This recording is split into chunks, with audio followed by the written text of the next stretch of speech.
bato sa suba sa Banwa sa Murcia, Negros Occidental. Ginpang pintahan sa isang foreign national. Akto ginaimbestigaran na San Pedro. Nakatutok Aileen Pedreso.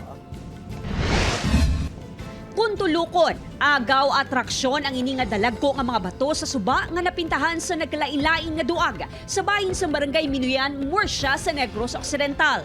Nag-viral ang mga laragway, tubtob na kalabot sa igtalupangod sa Provincial Environment and Natural Office. Rason nga nagpatigayon ang mga inisang inspeksyon kaupod ang LGU.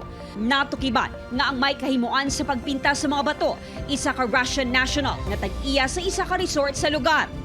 Atong the main attraction diri sa Negros Occidental kag sa Negros Island region is naton nga nature. Ina-appreciate naton ang beauty of nature. Hindi altered. Ang nahimo is ginpintahan, ginaabi nila daw colorful, pero gin-destroy nimo ang main intention. Sunod sa barangay, ulihin na nila na ibaluan nga may pinta ang mga bato. Ang inadra nga property that is under sang MRDC, so ga-claim sila nga private. Tapos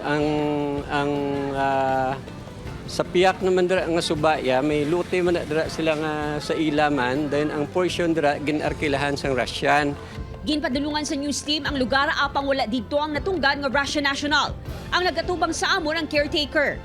Pero ang pinta ng 3 months pa lang ni daw ging develop ni sir para maka-enjoy man. Intensyon niya lang gidyatan niya nga daw na lang magpicture ka di nga naligo daw kanami isang background. Sunod sa Penro, posible nga magapangatubang sa nagakaigo nga kaso ang foreign national bangod wala sang permit ang ginhimo sini nga pagpaminta. So siguro ang niya is ang violation is vandalism under sa violation sa Anti-Vandalism Act kag malicious mischief. Posible man ini makahalit sa marine life kag sa kalidad sang tubig. Diri nga suba ang water source sang Mambukal Resort and Wildlife Sanctuary. Nagpatigayon na sang water sampling ang Penro agud may baluan kung kontaminado ang tubig. Ginahulat sang Penro kag LGU nga makabalik ang Russian national agud ila mapatawag kag makuhaan sang iyabahin.